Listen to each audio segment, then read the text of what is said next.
live. So, welcome to another episode of the Operation Grow Show, season 3 episode. Ooh, I can't quite remember. I'm losing track here. And today, at least to start with, it's the three usual suspects. It's myself, Pete. We've got Lefty, and we've got Tyler.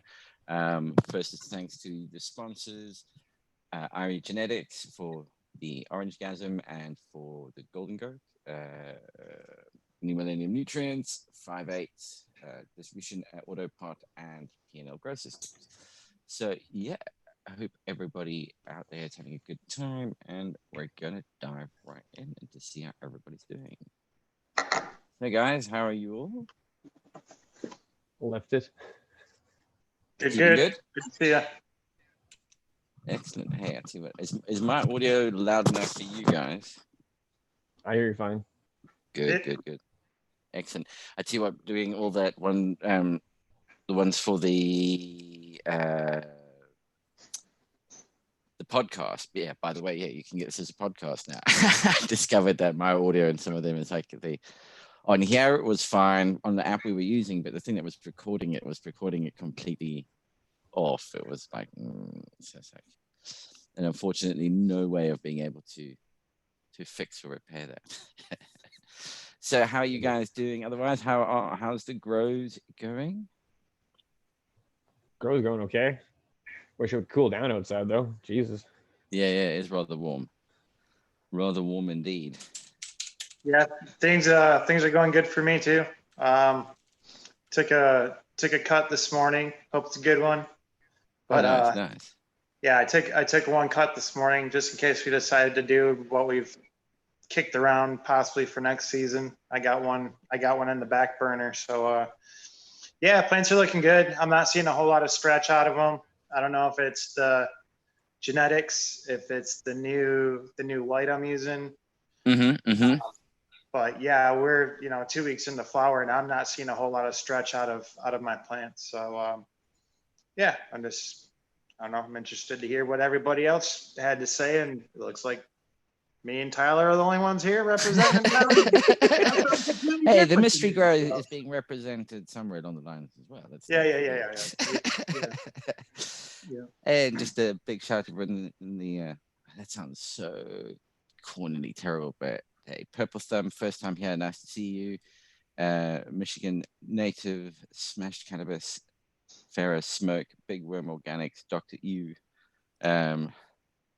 Yeah, I hope everybody else having a good weekend here. Had a barbecue, had a braai earlier. So yeah. Well, speaking of where everybody's on the grow, so yeah, taking cuttings, I believe. So kind of, you've taken cuttings, haven't you? I've taken 6, 2 from each, except for the runt. All right, no, nice. And have you just done that now recently, or did you do that a little earlier? About 2 weeks ago. About 2 weeks I already ago, have. So I'm repotting them tonight, so they're going from the solo cup to the 1 gallon. Cool. And now, Lefty, you're looking at taking cuts today. I got around to it today. Usually I take them like right when I flip. When I clean up my bottoms and stuff, I usually take some nice cuts off my bottoms. Yeah. Ooh. So that's usually what I do, but I just was kind of procrastinating and didn't get around to it. But yeah, I still had I took a nice cut today, and it wasn't real heavily starting to have a bud set on it to where the rest of the plant already kind of did. So that lower branch still looked pretty good. Nice. Yeah, I mean, I'm about to say it's, mostly cuts, and this is going to be interesting because taking cuts later on, it's a little bit more of a challenge, I guess, because the plant sort of moved on into the next stage of its life cycle and is not really in the mood or at the point of wanting to go for it. Oh, hang on. Whoa, let me pop that up on. Let's put you on Spotlight Video.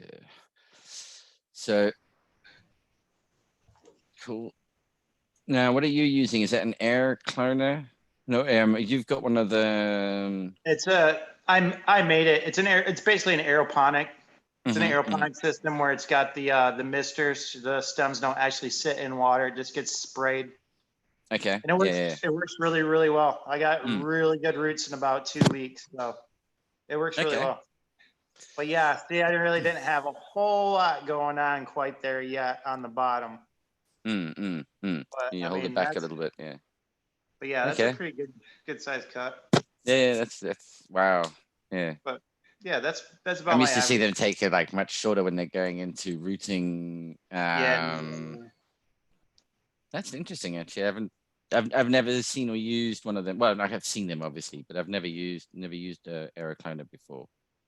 yeah, Um, works really well. Make it. Don't spend $120 to buy a little 8-hole aeroponic. I got a 14 hole that I spent maybe like $60 to make. there you go. Top tip. Make it. um, but at the same hey there, Bob.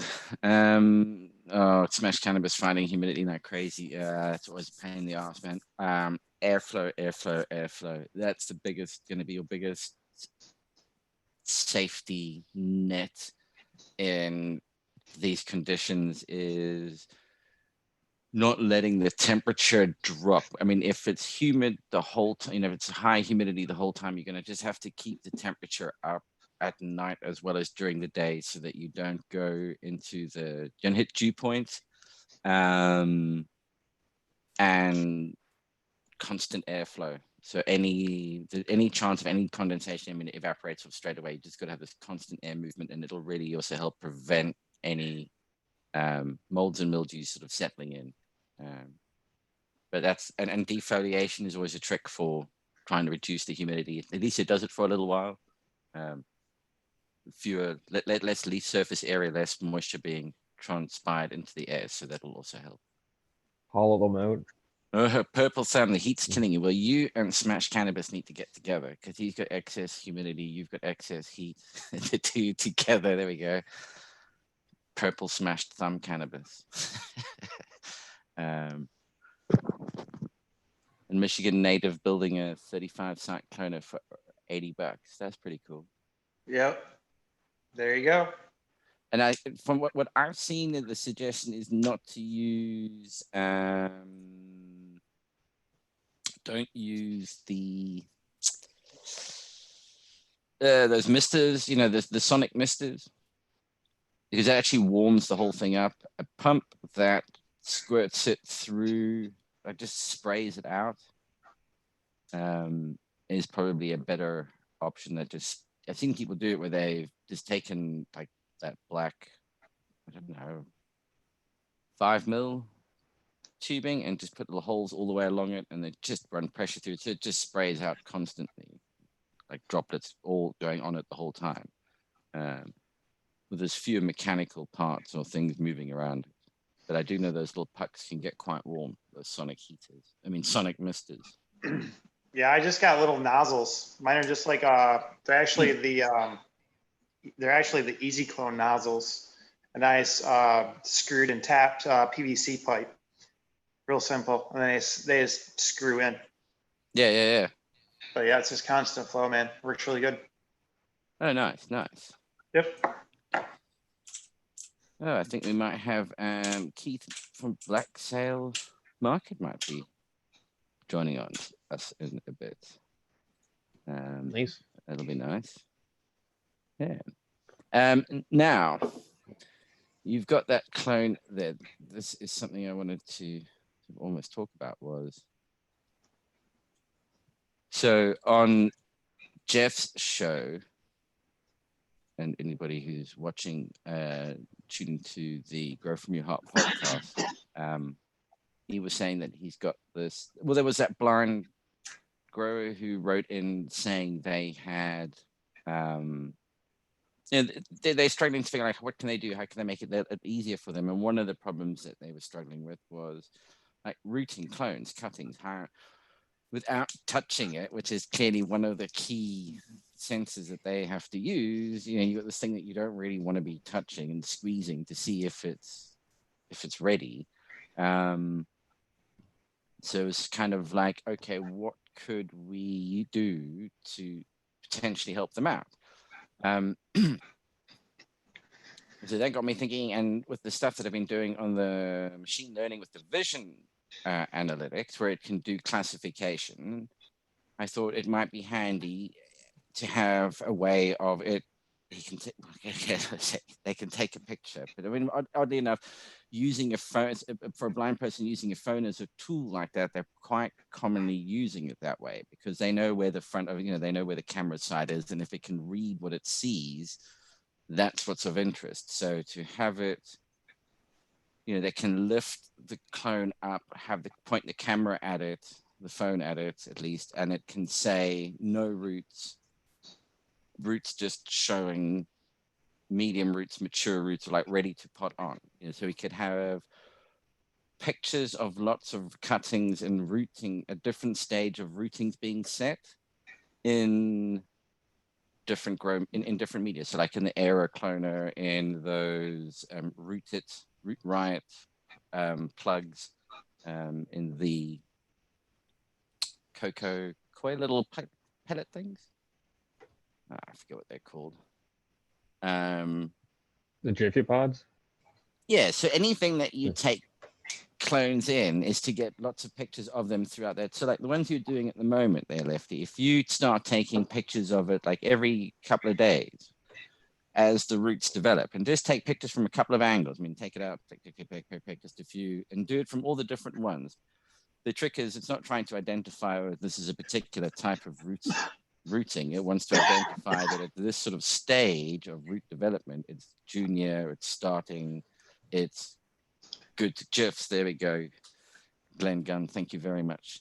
All right, so if we really just start collecting this for data, Pete, would it probably be best to take a picture of this against like a white background or something, just so you No. The real trick here is to be taking it and pictures in the scenarios where it's likely to actually be using. So like pick it up where they're going to be using it. It's chances like mostly like there's going to be a bit of a hand in the shot, holding it up, taking the picture. Like the background. So it needs to learn from the kind of environment that the pictures are being taken in. And again, it doesn't know that this little bit, that the root bit is the bit it's interested in. All it knows is that we've said, for whatever reason, this picture is classified as early rooting. Yeah.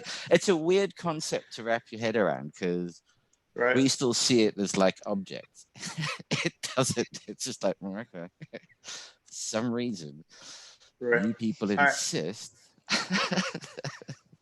this is this. Well, if I can remember, I'll start taking some pics for you. I know you had said something about that, so. Yeah, and I'll make a share. And if there's anybody on the show that actually would, watching who potentially would like to get involved in this project,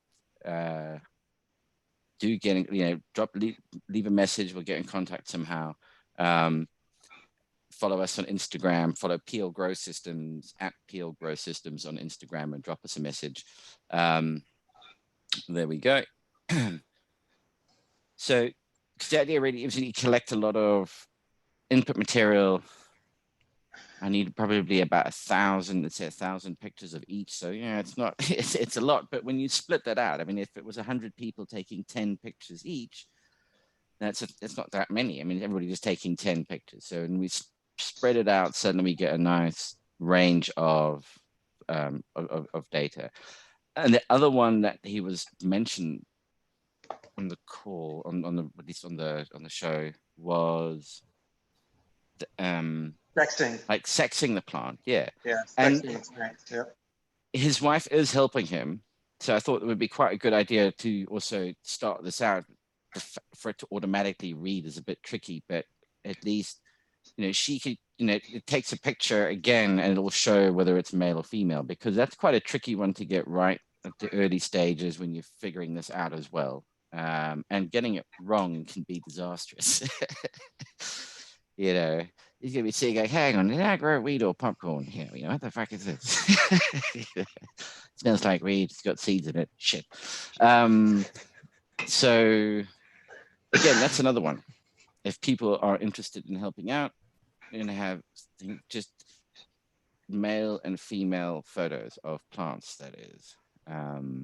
from at different stages of growth, ideally around the earliest stages possible. I mean, like if people know they've got male plants and they've got lots of photographs of them through the whole cycle, that's great, because it'd be interesting to see if there are telltale signs from much earlier on that we don't get. But yeah, so I'm just putting it out there. Fuck, it's hot. Yeah, but I'm drinking a cup of coffee as well. I guess I've got myself to blame. Nice. Let's see, that datum 420 doesn't use humidity dome with air cleaners, sudden change in stress. Yeah, no. True. I'll take you guys over to see the plants here in a second. Yeah. Yeah. no. Hey, UK Surf 420, how you doing? Don't know if you guys are there watching the chat, but let me make sure no, nobody's suddenly trying to sneak in while I wasn't paying attention. Who we got here?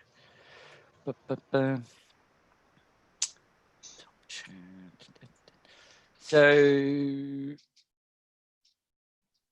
and then for cloning, you guys just go. I mean, you're just the air cloner is just doing it. Well, not the two. Yeah, your air cloner is just straight water, being nothing fancy, no rooting hormones, just straight water. Take a cup, put it in, away you go. Bada bing, bada boom. No, Mhm. I use the Easy Clone, the purple stuff and the yellow stuff. Okay. How does that work for in terms of, so you say you use it, do you put it into the water or? I use the rooting gel, and then I put the nutrients into the water when I fill the reservoir, and then Okay. when I refill the reservoir, I will re-amend nutrients. All right. Oh, hang on, Tyler. Hang on, buddy. No Need worries. to put that onto My- the. My cloner is way overgrown though. Way overgrown. Wait till you see this thing. I got veg plants in there, brother. Jeez. Hey, that's looking good.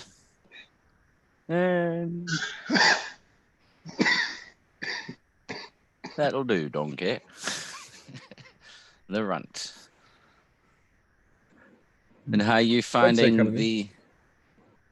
Oh, that's interesting. That's got that little like middle finger in the some in the Oh, they middle all of the. do. Really? Huh. Interesting. Yeah, no, that trellis. How do you get to the plants at the back later on, man? I have a You door on the other don't. side. Oh, okay, cool. Yeah. Yeah. Not Not much space back there, but enough to get in. Doesn't grow with the tent. Most of them only have a door on the one side, I've noticed. Like my other tent's just the one side, but this one I lucked out and had double doors. Hey, for purple thumb. Oh, that wasn't really work, did it? 420 bong bell.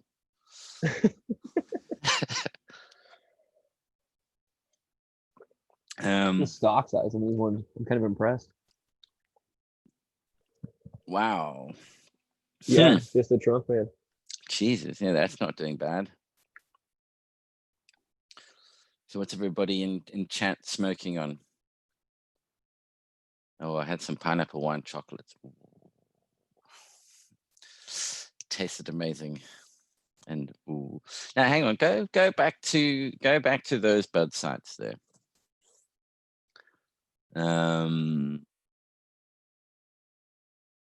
Yeah, it's sort of, it's doing something. I don't know, because the pictures that I saw, I must find them.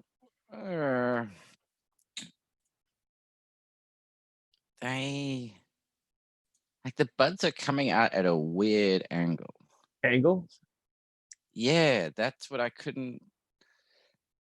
The back plant started doing that initially. But after about 2 or 3 days, they straightened out. It seems to be okay now. But Yeah, yeah, I this- was seeing the same thing. So yeah, so this, I mean, I'll show you now. I mean, this is what I was. I'll just quickly pop it on screen. Like that.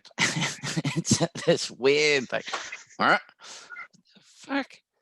Yeah, make up your mind, boys. Sideways, man. Well, not boys, girls. I mean, it's just going out left, right.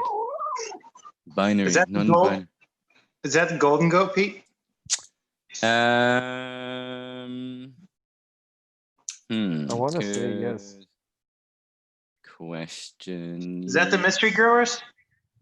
Yeah, looking around, any kind of All right. position, think of where that would be.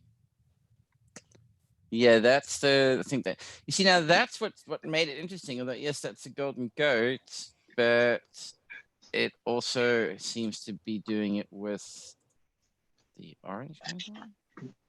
That golden goat seems to be bringing some weird stuff to these plants. Yeah, yeah. Cause I'm getting like the little palm leaf in a lot of my bigger, well, some of my bigger families. So I got the little palm petiole leaf in them. The little one finger thing in the middle. Yeah, now You that's getting just no, one? no, I'm getting 3 or 4. yeah, like a leaf Tyler's going, getting leaf. that. You're getting Yeah. that in Tyler's getting that in the golden goat. You're getting that in the orange gasm. Yeah, I had it. Really, only had it on one of the orange gasms. Is the only I've only seen it on one. I mean, Like, interestingly enough, I don't think whether this is a picture I gather. Just I haven't seen it anywhere Let's go. on take a here. look. You go get lefty. I just sat down. See, this is that. Yeah, I think this is the golden goat, and it's not doing what yours are doing. See, now it'd be interesting. Yeah, we need to look at environmental differences, I guess. The purpose of the show. Let's see, Lemon Jeffrey, Rosin, Purple Thumb. Nice. I happen to know somebody that might have just popped some Lemon Jeffreys. Purple Thumb. Yeah, actually, the ones that Tyler was showing was Golden Goat. The Mystery Grow ones, I think the first picture was Golden Goat. The second one was actually Orange Gasm. And Lefty, who will be showing some of his plants in a bit. Lights are out. I forgot. That's the worst.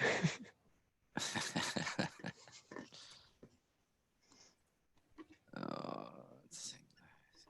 Bummer.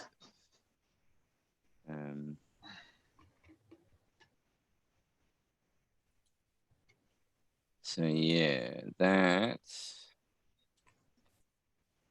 And I'm just got this thing whinging about some stuff. I don't want it to suddenly start having a problem. Damn. So when do your lights come back on?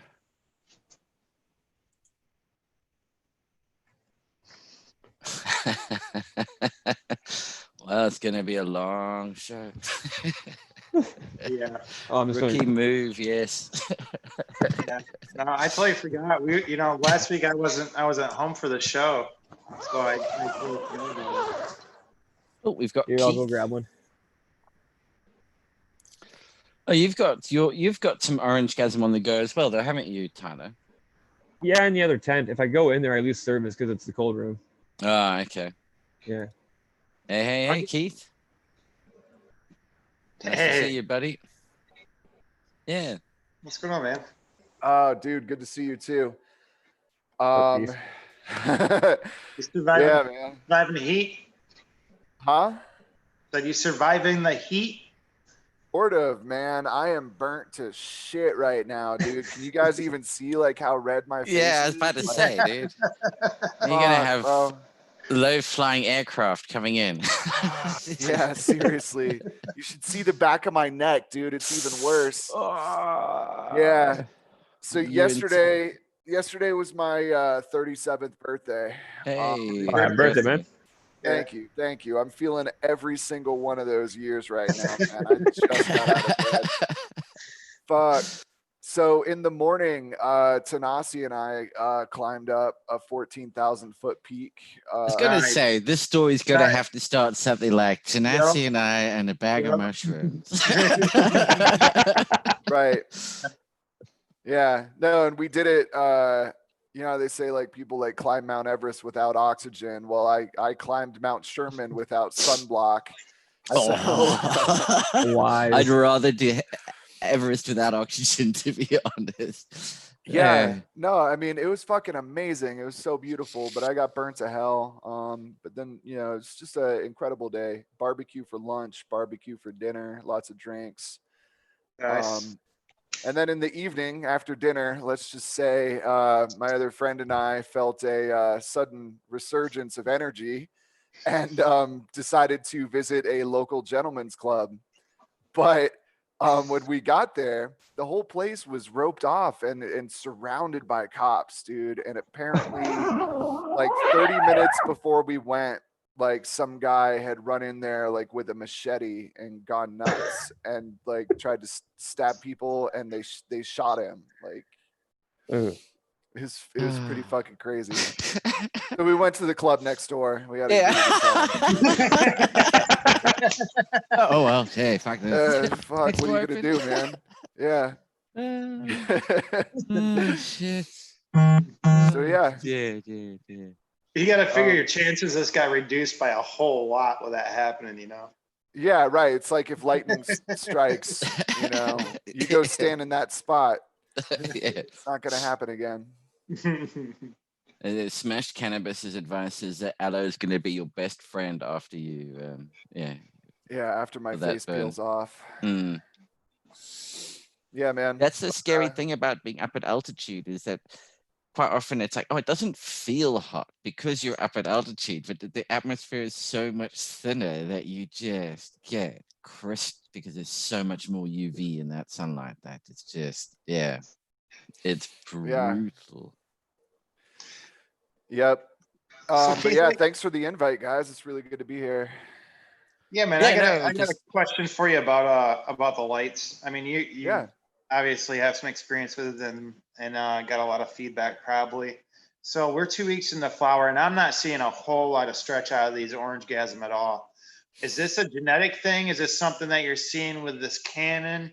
I mean, what's been your feedback off of it? Is it, I mean, what's your take? Yeah. Yeah, no, I mean it depends on what kind of light you're used to, man. Honestly, if you're used to growing with HPS, then you're used to seeing honestly like really unnaturally stretchy plants. So it has to do with the ratio of red to blue light, basically. There is a molecule called phototropin. All plants use it to determine the direction of their growth. You know, so if and it responds to 450 nanometer blue light. So you can pull up pictures. It's really interesting. Like they do experiments where bean sprouts are growing up, and then they move a blue light over to the side, and you see like all the plants just go and like go straight towards that blue light. So basically, red light passes through leaves more readily because it's a longer wavelength. So if the plant's getting more red than blue light, it thinks it's in the shade, and it's evolved to stretch at that point to try and outcompete the other plants that are blocking its blue light. It's a really good know? point that you're bringing up because it's the thing about, oh, you need red in flower is a bit of a misconception. It's not so much that you need the red, it's that you need 12 hours. It's reacting to the lack of light more than anything else. And I mean, like metal halides, it's one thing people say about metal halides that, wow, you know, they don't stretch so much, they're really dense, because it's quite a blue, it's got a bit of a cold color to it. It's not a warm light. It's a very sort of whitish or chilled light. But yeah, no, carry on, Keith. But yeah, exactly. It's not. No, that's it. You got it, man. Metal halide, and you know, depending on the kelvins, you know, your CMH lights, and LEDs. I mean, I use 3500 Kelvin. I think it's the best balance between that red and blue. Red is more efficient at driving photosynthesis, and yet blue is gonna keep your nodes tight, so you got to kind of strike that balance. And I think with LEDs, with full spectrum LEDs, 3500 Kelvin is that like sweet spot. We're in that really good balance between veg and flower. My But other, yeah, my other, sorry, my other flower room, just for reference, is 3000K 288 QB Samsung boards, 480 watts. So, I mean, it's LED up there. Good, they're decent. They're good, decent boards. Just Oh, yeah. I haven't seen anything quite this squat for this long. It's like, is it Mm. the light? Is it genetics? What's going on? Because these things have nice, thick, real thick stalks on them. They're healthy plants, but they're just Yeah, I Just- see what Tyler was showing. I mean, the thickness of that was a trunk. I mean, Yeah. it was like, wow, Yeah. that's impressive. But looking at the chat Oh, there, thank you. Purple Thumb is saying that he's now grown Orange Gasm through three cycles, and they don't have much stretch, which is going to be music to the ears of the mystery grower because they're.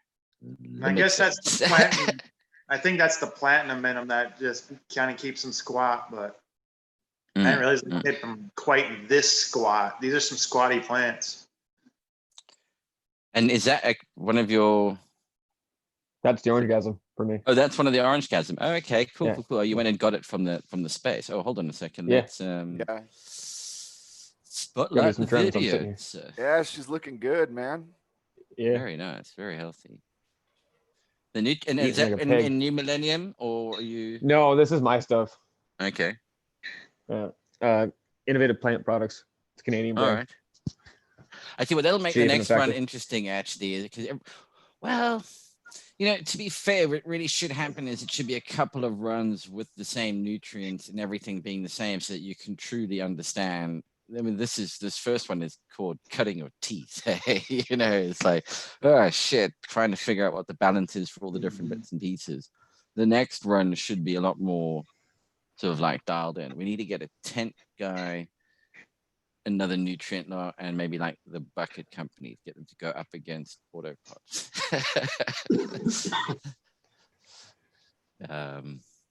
I think those autopot systems are great. I'm going to try and get some into the greenhouse for the watermelons next year. I actually think for something like Yeah, they're watermelons, great. they're going to be awesome. Mhm. Trying to keep up the watering for those bloody things is a nightmare. Quick question for you guys. Have you guys cleaned out the area for your aqua valve yet? Since starting to grow? I'm assuming by now you probably should have at least once. Yeah. You talking about in your tray? The aqua Yeah. valve in your tray? Yeah. Obviously I haven't yet, so no. Yeah. No, I should have been. Yeah, I should have probably cleaned it by now. I probably do it the Well, next especially time around. Using the carbs, I've noticed it gunk up way quicker in there. Mhm. The carbonara. Yeah.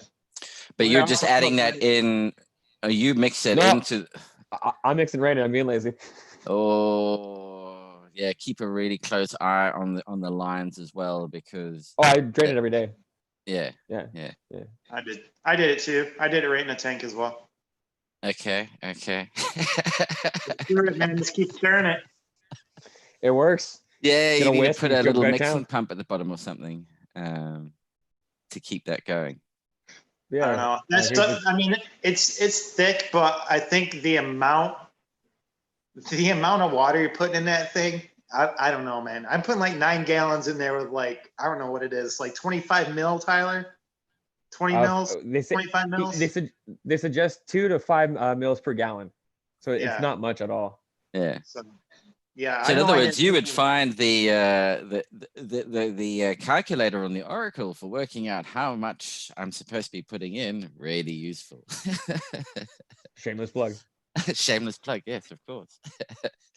There are those cuttings for the golden goats. I've taken 2 of them. Okay.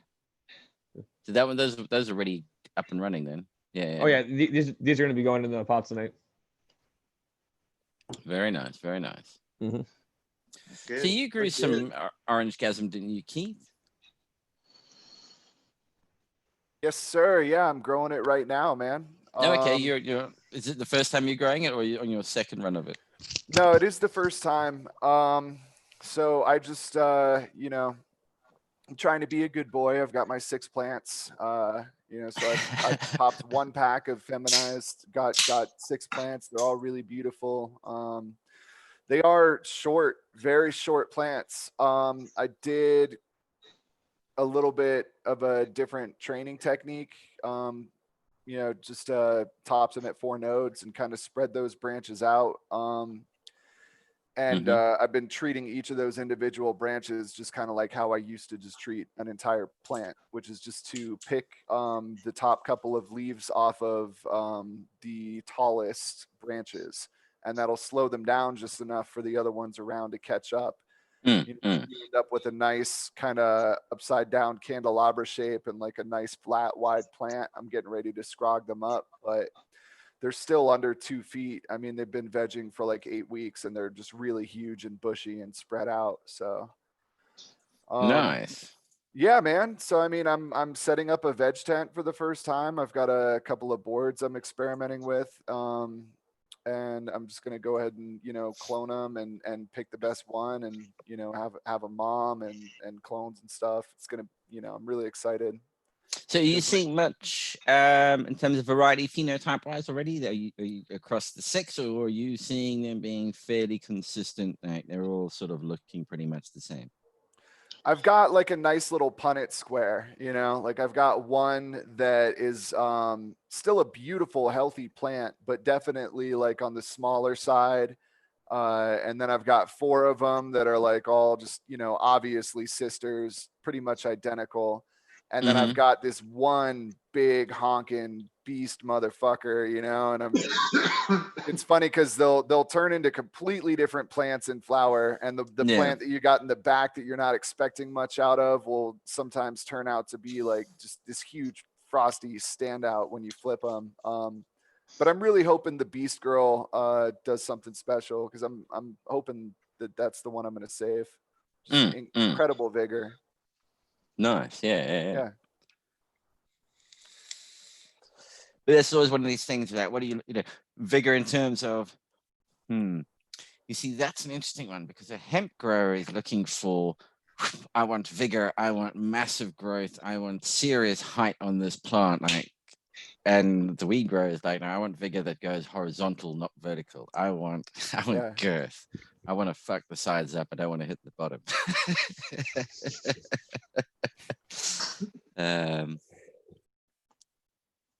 Purple Thumb saying that on his, I'm assuming he's talking about his round of orange gasms, he had better trichome production on the short one. Something I've been getting a lot of positive feedback on, it's actually running at, I mean, under LEDs and running, but still running slightly cooler, actually not running at ambient temperature at around 22, 23 degrees Celsius, as opposed to slightly higher. And it's interesting in terms of apparently getting much better, more full terpene profile. It's almost understandable. It's just like a slightly cooler. It's probably preventing some of the more volatile terpenes kicking off. But yeah, and you got some new lights coming out, have you, Keith? Yeah, man. I've got most of the parts for my boards. You know, so I'm gonna test them for a full run, see how they perform, but they look really good. You know, there's no reason why they shouldn't work really well. And are you going with cob still, or boards? I mean, is it same design, same sort of style, just a different, let's call it recipe, or are you going for a different style of light? So I guess, I mean, the main difference would just be kind of the form. The Canon, you can't use it in like a little tent. You know what I mean? You can't use it in a 2x2. You can't use it in like a short, like 4 or 5 foot tent. It's too big. So I wanted to build something for like the smaller home grows. I'm tired of losing those customers, you know? And also the cobs are really nice because you can get really good intensity and canopy penetration and like a really good price in terms of dollars per watt. But the boards, you know, especially if you use like the newer Samsung LEDs. The efficiency is just incomparable. Like nothing else is going to touch it. Those Samsung diodes just crush everything on the market in terms of efficiency.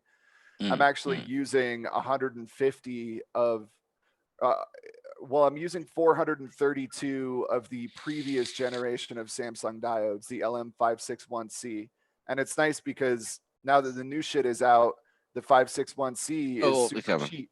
Yeah. So I can put a lot more of them on there and run it at a lower drive current, and get still like 2.3 micromoles per joule and hopefully, really low temperatures at a very competitive price. Yeah. Yeah. Yeah. Guys, So my be able to- ramen is here. I'll be back in like 2 minutes. I just got to go grab some food. Hey, I'll no be right worries, back. buddy. It's the food show as well. Mason McCannon is rocking it, looking for checking your boards. Hint, hint. Yeah. those sound I'm nice. sure we all are. I'm sure we all are. Shit.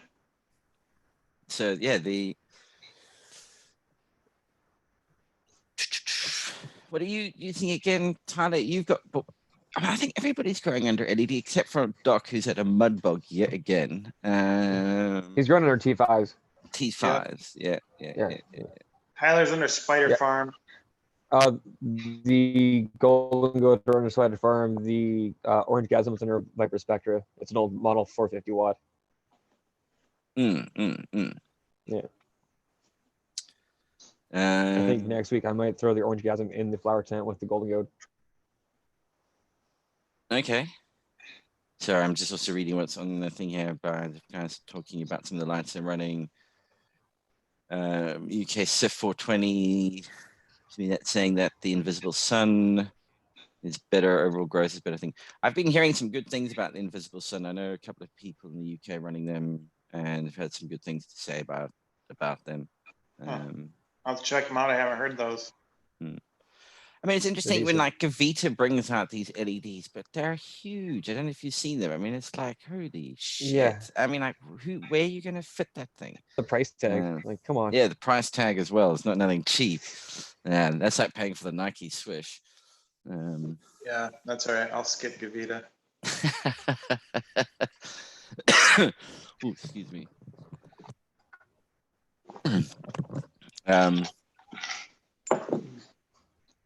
Yeah, so I think, definitely more and more, almost everybody's switching over. And if you're struggling with heat issues, LED is definitely a way to go. If it can be dimmed, at least that can help on the intensity. It won't necessarily. See, the interesting thing is if you're dimming it, if depending where you're dimming it, actually it's still whatever it's drawing from the wall, that's the wattage it's drawing. It's still putting out the heat somewhere. You've just got to make sure that it's, move the driver out the room and dim it. If it's dimming it at the driver, shift it out the room somewhere. I have my combo tent where there's 1, 2, 3, 4 different LED lights in there, and it doesn't get over 25 degrees Celsius. But if you stick your hand at the top of the ceiling in that room, it's really warm. Yeah, it's just not above 25 degrees Celsius below the lights. It's all the heat sitting above them. And again, that's been a topic of discussion a few times. And that's the core difference. Is it's not heat that's being radiated out as infrared. It's heat that's being given off by there is infrared, but just not as it's not the primary heat source.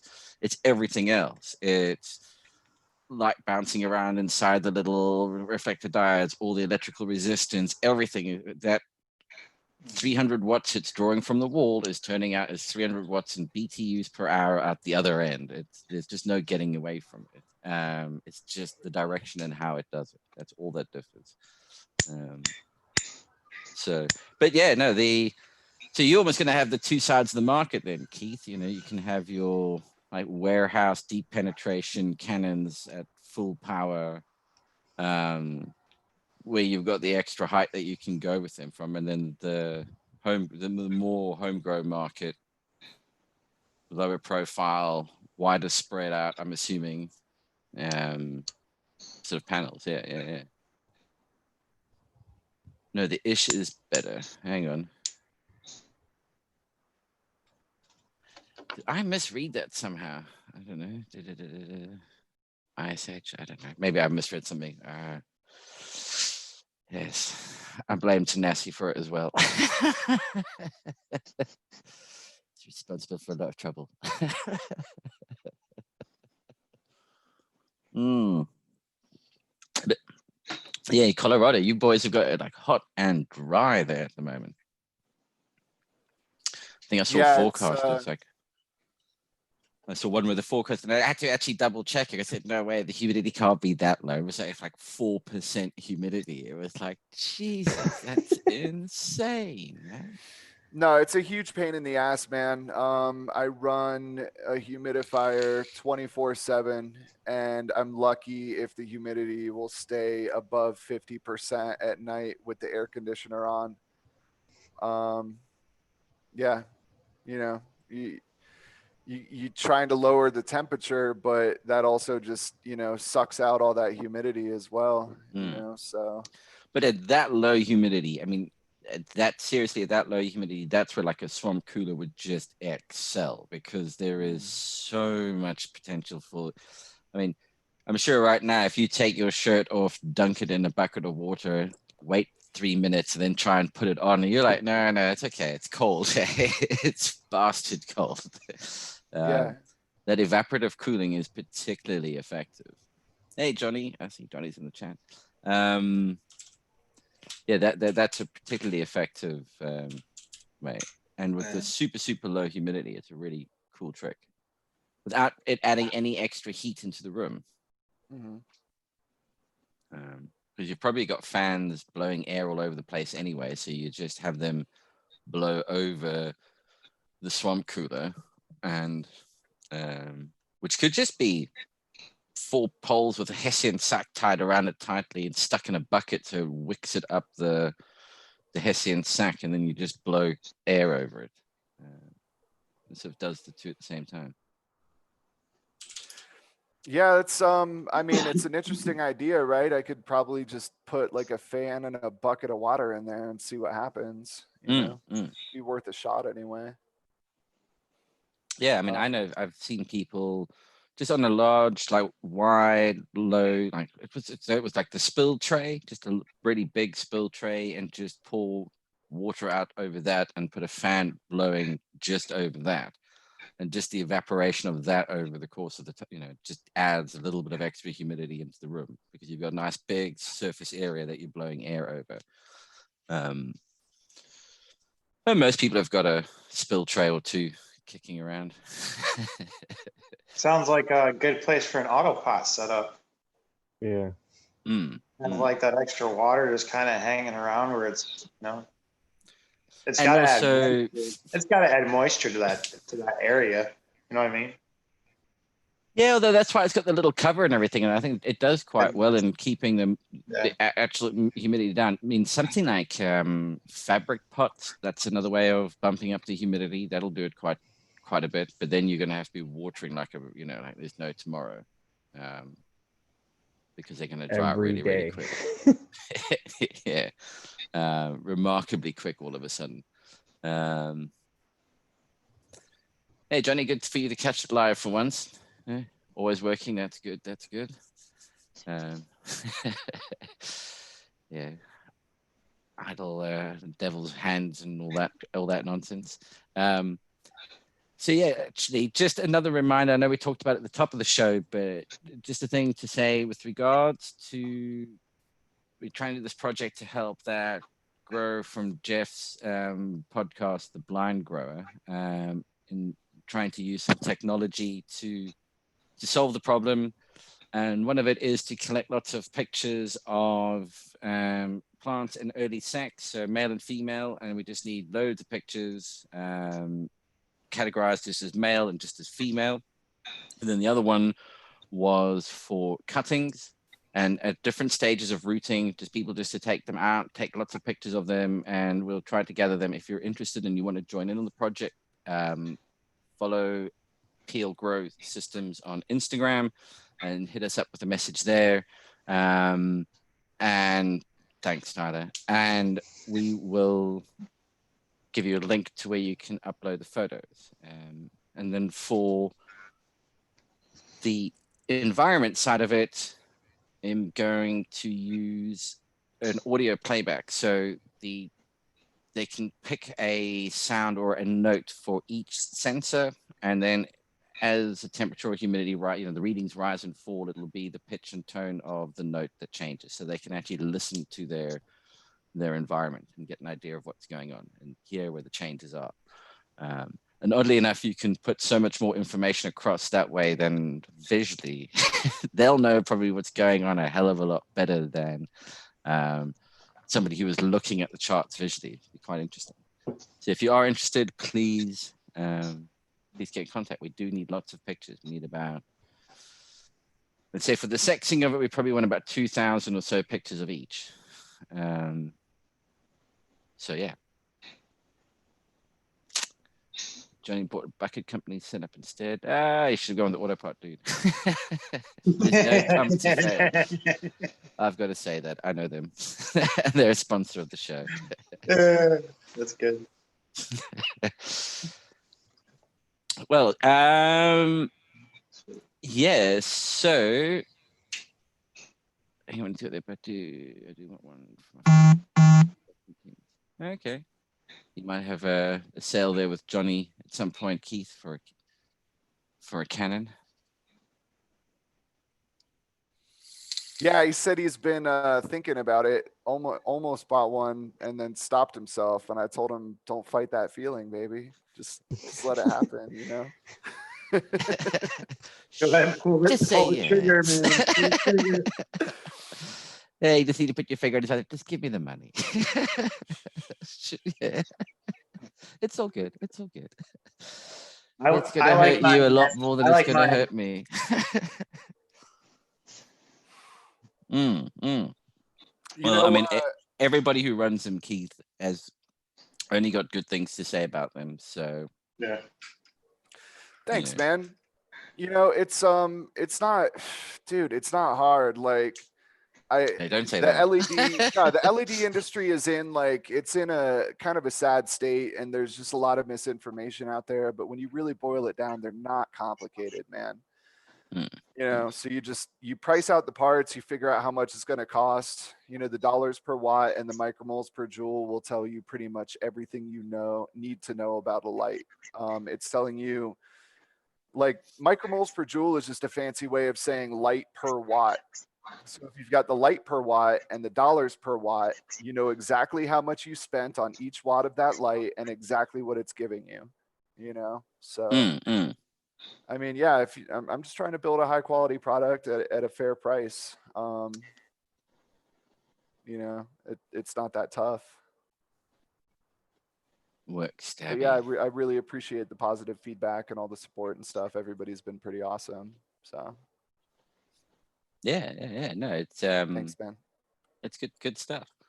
There has been a few shysters on the market on this, but it's interesting. It's one, I think you probably got into it at the right stage as well, where it had matured a bit. I think some of like the real early pioneer lot, you know, it was almost like the Betamax VHS. Which way were you backing it? And if you went down the wrong route, you probably got caught out a little bit. And but yeah, as you were also saying, with the new generation of stuff that's coming out, the overall LED market, thanks to the general consumption of LEDs across everything, you know, car headlights, that whole spectrum is switching over to LED light. You know, drives the price down because it's being bought and produced en masse now. Yeah, no, totally. And even the LED manufacturers are catching on. You know, Samsung, it's not a new diode, but the LM301H, I think the H stands for horticulture. And, you know, they're labeling it and they're doing the data sheets instead of lumens, they're doing it in par, you know, and that's because of us. Like, Samsung is like changing their packaging because of us, because of pot growers. That is fucking it. They have no other reason to do that, because LEDs have been creating light just for our eyeballs until now. And that's why lumens make sense. But because so many people are using them now to grow plants, they're like, let's put out a data sheet with par data, man, because these fucking pot growers are spending so much money on LEDs. Like, cool that we touched back, like we reached back and touched Samsung and like changed their minds about shit. It's pretty great. Yeah. We're not that I mean, cheap, we swear. I'd love to see when one of the top executives at Samsung wants to be shown around like client number one's operation. No, these people are buying like, thousands. I want to go and see what they're doing with this. It's like this. Okay. So this is room number one. Oh my God. That'd be really amusing. So see that Glass Girl 420 is asking, what about UV in LEDs? I mean, UVA, it's an interesting one. I mean, is UV coming into the LED space? You do get UV LEDs. Just be very careful which ones you're playing around with. But yes, you do get them. Yeah, you can get UVA LEDs relatively cheap. That's 390 to 400 nanometers. I used to have some. They didn't really do shit, but they look really cool. If you want to spend your money and your time, on like really awesome looking like supplemental UVs and reds, like, go for it. Have fun. You are going to see some incremental changes in your grow, but they are going to be subtle. And if time and money is at all a factor for you, I would say just don't worry about it. Like, you're way better off spending that money on more full spectrum lights. And no, they won't have UV. Full spectrum LEDs do not put off UV. They really just drop off to nothing at the 400 nanometer mark. But I don't know, man. I mean, try like a reptile bulb or something, like something with a little bit of UVB in it, because my understanding is that's what is really gonna have a noticeable effect on your trichome production. But if you're not careful, it will also fry your plants, and UVB will also fry your fucking face. You don't want to end up looking like me. Be careful. Yeah, Keith, this is the face of I was doing an experiment with. Hang on. That's the face of I was experimenting with UVB. Don't look at me. Don't look at me. I'm not an animal. Yeah, I guess maybe the thing about, and be very careful with UVC. That's the one. I mean, the C, it doesn't, it's there. Well, I mean, it's the next to the UVs, but it does go quite well with cancer because that's pretty much what it's there for. But I guess possibly part of it is also to do with the intensity of UV that you'd need to be putting out for it to actually make a difference. I mean, if you're comparing UV coming from the sun, that's a very intense amount of UV light that's actually being, that we're being hit with from the sun. Does a UV LED, although it's putting out a bit of UV, is it really putting out that much, at the intensity level where it's going to make a noticeable difference for what we're doing?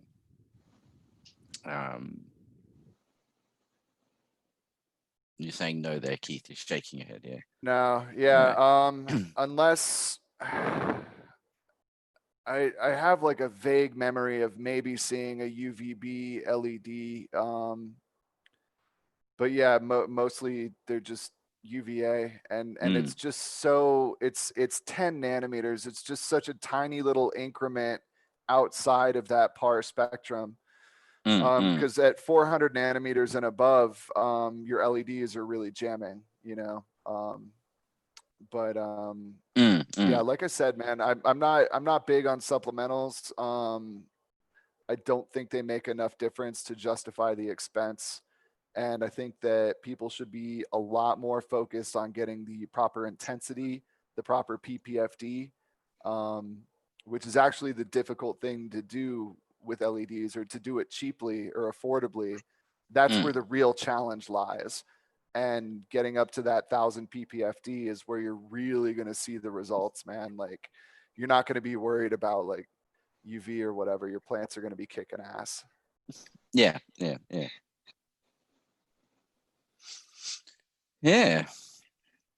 How well? Are you doing there, Lefty? You look like you're frozen for a second. Yeah, it looks like, look at those eyes. He's frozen. I'm good. And we're out. I'm just chilling, sucking in some knowledge, man. Yeah.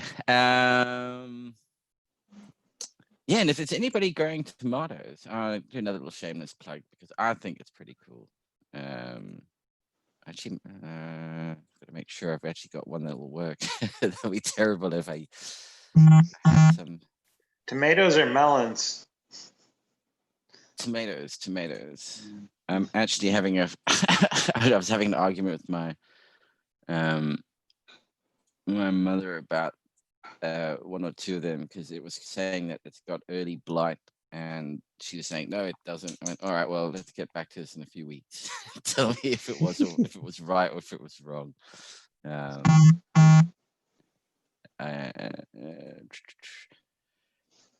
But if anybody, is growing tomato, growing tomatoes, this is just a little thing I was playing around with. It can identify 9. Actually, let's see here. What are they? 9 diseases. Healthy as being one of the diseases. Well, one of the conditions it can give you. And on the training material, it was getting like 95% accuracy. And what you do is you take a picture of your tomato leaf, or if you think you've got a problem with the tomato, take a picture of the leaf. Let's see, pick one, and it'll run through, and it will come back with a confidence score on what it thinks the problem is. Now, just to bear in mind, it can only answer in 9 ways. So if I show this a picture of something like some artwork,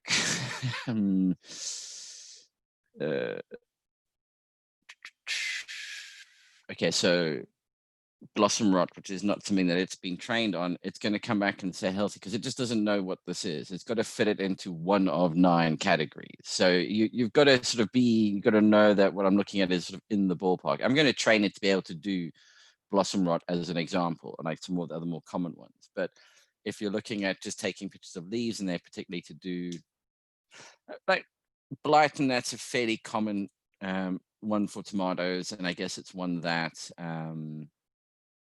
you can try out and see. What does it say? This thinks it's healthy. So this is how I plan on doing. This would be like for the plant sexing. You upload the picture and it'll come back and go, it's male, it's female, and it will give you the confidence score. So if it's unsure, you'll get like a 50-50. Maybe you need to wait a little bit longer, or you're looking for where the confidence is above 80% sort of thing. But yeah, it's available at the Oracle. Have a play around, and also don't forget the useful tools bit, as we were discussing earlier with the nutrient mix. If you have what were you saying? It was how many milliliters? What, like 1.25 milliliters per liter or something, was it? 2 to 5. So let's say you're putting in. It's per gallon. 2.5 milliliters per gallon. Yeah. Yep. And you're going into 7. How many gallons is it? I was doing 5. 5 gallons. So, well, if it's 2.5 and you're only going to put 3 mils in. If you're putting in 2.5 milliliters per gallon and you've only got 5 gallons. Yeah, it's not going to be much. Oh, hang on, this is liters. Oh, sorry. That's my mistake. 12. Yeah, hang on. It was was doing the conversion from gallons into liters. So if you're doing your if it's 2.5 milliliters per gallon, and you're mixing it into 5 gallons, it'll be 12 milliliters. But if that was the measurements that they were giving you on the bottle, and you were in the UK, for instance, or in Canada or somewhere else, so you're working in liters, you could actually say, I'm trying to mix this into 5 liters, and then it would be 3.3 mils of it. That's what you would need. So you can have this thing do the conversion, or if you're in the UK and you're actually using UK gallons, which are different, it'll be 15 mils. So, and that handy little tool. And in this heat, the BTU calculator might be of handy to those who are trying to get the right size AC unit going. punch in your total wattage in the space, and that's like everything, lights, fans, everything that's in that space, put in the full wattage. So let's say it all comes in at 1,450 watts. Your AC should be rated at a minimum of 5,200 BTU. So you want a 6,000 BTU minimum. That's because you want to be able to cool the room. You have to have a higher BTU rating than what the room is putting out if you want to cool it. If it's the same, it'll just keep it at whatever the ambient temperature happens to be. So if ambient conditions warm up, your room will warm up. It can't cool it down. You can't get rid of the excess BTUs. And if you have an AC unit and it's an 8,000 BTU AC unit, you can run a total of 2,000 watts worth of stuff in there. Would be the recommended amount. So yeah, hopefully people find that handy and can make some use for that. Pete, that's awesome, man. And the Oracle, like diagnosing like deficiencies and plant problems and stuff based on leaf pictures is really cool. I was kind of laughing to myself. I was thinking like, you should do a comparison in accuracy, put the picture up on the Oracle and see what it says, and then put it up on a growing forum and see like how many answers you get, and like how many repeats of the same answer. Yeah. Yeah, CalMag. That's not spider mites, man. You just need more CalMag, like.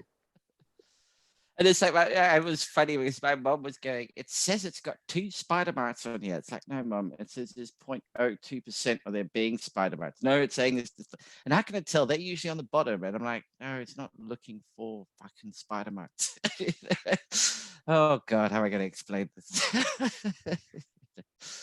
Oh, dear.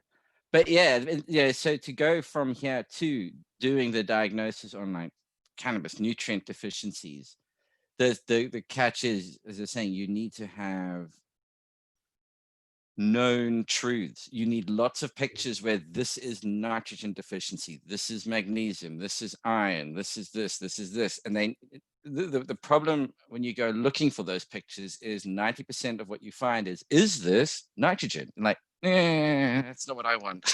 I want, this is nitrogen.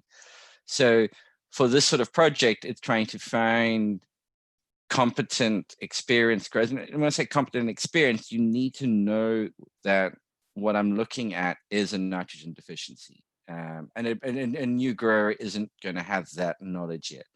Ideally, people who are monocrop growers, because they grow that same thing over and over and over again. So they get really good at telling when it's a certain deficiency.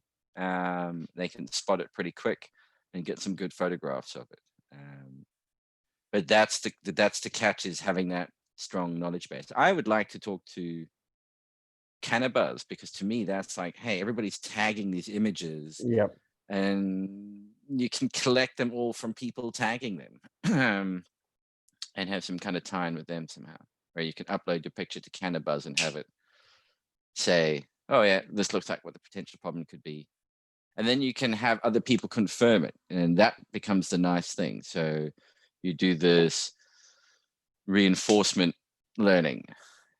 It says, oh, it's nitrogen, but if you clearly know it's not nitrogen, it was CalMag, you can go, no, it's CalMag, and then it gets validated in the back end again, and slowly it gets better and better and better because people are correcting it when it gets it wrong. That's really cool, man. So yeah, we can have some fun. The weed you're growing is shit. Hashtag mids. Oh dear. We should be having JR Token, the CEO of Cannabuzz. He should be a guest coming up here in the next couple of weeks on Embracing Organics. So Oh, nice. Yeah, might yeah, be yeah. a good chance. I didn't to realize he was ask the him about CEO. that. Yeah. I don't know if he like created or whatever, but he's in charge of Cannabuzz, man. He's the face of it. It's his app. Okay. And they're crushing it. They're like Oh, over yeah. 25,000 users. So the more of us that hop on there, man, we've got our own community where, You're not going to get Mm. your account shut down randomly one day for no good reason. Mhm. Yeah, no, precisely. I think I'll definitely have to jump on that. I think I earned the guest spot. I mean, just I can backed up all 112 episodes of your guys' videos for you. Hop on anytime, Pete. I'm sure you're welcome. Yeah, otherwise I'll just delete all your videos for you. That's what Dan doesn't realize is he's handed over too much power. Or I'll just re-edit them so he's a naked wolf in all of them. Put him in blackface for every single video and have a hard time explaining that. Yeah. Put his picture up on the Oracle and have it tell us about all his deficiencies. Oh dear, God, where would it start?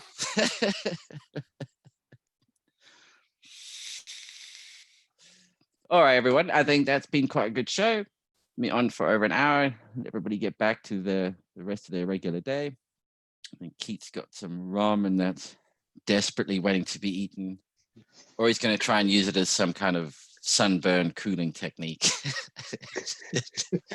Hey, it's in ramen. Hey, it might work. Hey, you don't know until you try, Keith. You just don't know. So on that note, a big thank you to the usual trouble that turned up. It's great to see everyone. Thanks to everybody in chat and watching. It's been good. We actually had a great number of viewers. Once again, if you want to be involved in the project for helping out, developing an app that can help not just blind growers, but anybody else, be in contact at Peel Grow Systems on Instagram. Big thank you to the sponsors, RE Genetics, New Millennium, Auto Parts, Peel Grow Systems, and Keith for joining us today. Thanks, buddy. That's been great. They can find you at Black Sail Market on Instagram, at Lefty's Farm on Instagram, at Tyler Shroob on Instagram, if I'm not. Shooby-doo. Shrooby-doo, close enough. Yep. And yeah, same time next week, everybody, for a follow-up, hopefully with some more of the panel on. We'll definitely be getting Jeff, etc., and maybe some progress update with the plant sexing and cuttings little app. Let's see what we can do. Should be good fun. Right. Thanks, everybody. Till next week.